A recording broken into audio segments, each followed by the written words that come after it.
माननीय सदस्यगण, मुझे प्रश्नकाल के पहले एक आवश्यक सूचना देनी है। दी ministry of home affairs notification. आप कृपया प्रश्नकाल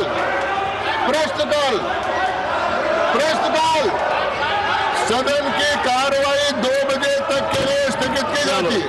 সংসদের বাদল অধিবেশনের আজ দ্বিতীয় দিন, আর আজ একেবারে সকাল থেকেই কিন্তু উত্তাল হয়ে ওঠে রাজ্যসভা, যেখানে গতকালই উপরাষ্ট্রপতি পদে ইস্তফা দিয়েছেন জগদীপ ধনখড়। তার ইস্তফাপত্র গ্রহণ করেছেন রাষ্ট্রপতি দ্রৌপদী মুর্মু, আর সেই ঘোষণা হওয়ার পরে রাজ্যসভা উত্তাল হয়ে ওঠে, হই হট্টগোল শুরু হয়ে যায়। দুপুর 2টো পর্যন্ত মুলতবি করে দেওয়া হয়েছিল রাজ্যসভা। যদিও ইতিমধ্যেই বিরোধীরা তারা কিন্তু একাধিক প্রশ্ন তুলতে শুরু করেছেন।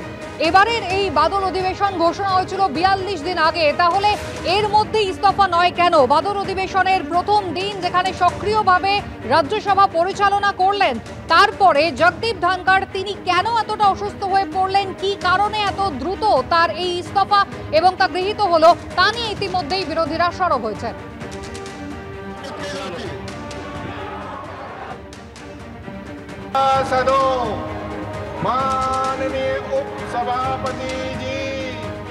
প্রাক্তন উপরাষ্ট্রপতি জগদীপ ধনখড়ের সুস্থতা কামনা করে সোশ্যাল মিডিয়ায় পোস্ট করেছেন প্রধানমন্ত্রী।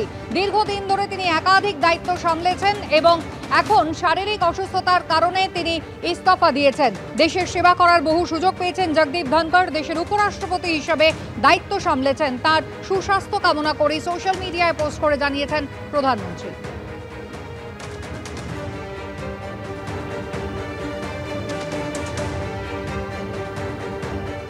এর পিছনে আরএসএস এর হাত দেখছেন বিকাশ রঞ্জন ভট্টাচার্য, সিপিএম এর রাজ্যসভার সাংসদ।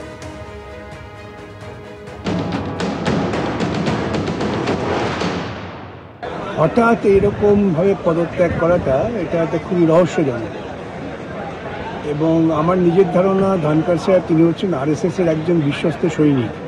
তিনি নিজে হাউসে কথা গর্ব করে বলেছিলেন। তো এই পদত্যাগের পেছনে আরএসএস এর কোনো একটা কার্যক্রম আছে বলে আমার বিশ্বাস। এটা কোনো পরিকল্পনা আছে, এছাড়া অন্য কিছু হতে পারে না। তিনি শারীরিকভাবে এতটা অসুস্থ নন যে সকালবেলা তিনি সেশন চেয়ার করলেন, তারপরে হঠাৎ সন্ধ্যেবেলাটা মনে হলো। এটা একটু বিশ্বাস করতে কষ্ট হচ্ছে। তবে তার যদি শারীরিক অসুস্থতা থেকে থাকে, তিনি সুস্থ হয়ে উঠুন, এটা সবাই চাইবে। এখন টিএমসি কখন কি বলে, কোন দৃষ্টিকোণ থেকে, সেটা বলা মুশকিল। শরীর খারাপ হয়েছে, এখন তারা হঠাৎ মেনে নেওয়ার কথা বলছে। নিশ্চয়ই শরীর খারাপ হলে মেনে নেবো, কিন্তু পদত্যাগের পেছনে শরীর খারাপটা কারণ এটা মানা যায় না। চেয়ারম্যান হিসেবে গতকালও রাজ্যসভার অধিবেশন পরিচালনা করেছেন জগদীপ ধনখড়।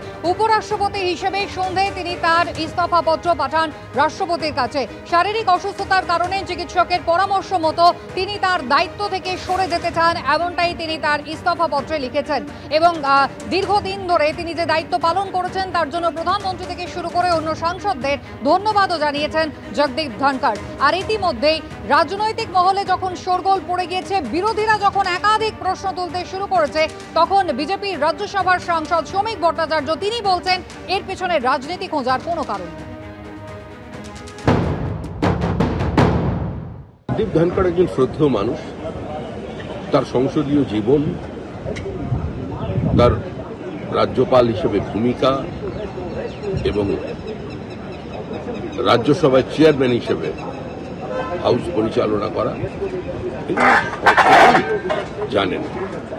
তার মতো একজন ব্যক্তিত্ব যখন শারীরিক কারণে পদত্যাগ করেছেন এবং সেটা লিখিত জানিয়েছেন পাবলিক ডোমেনে, সেটা গ্রহণ করা উচিত।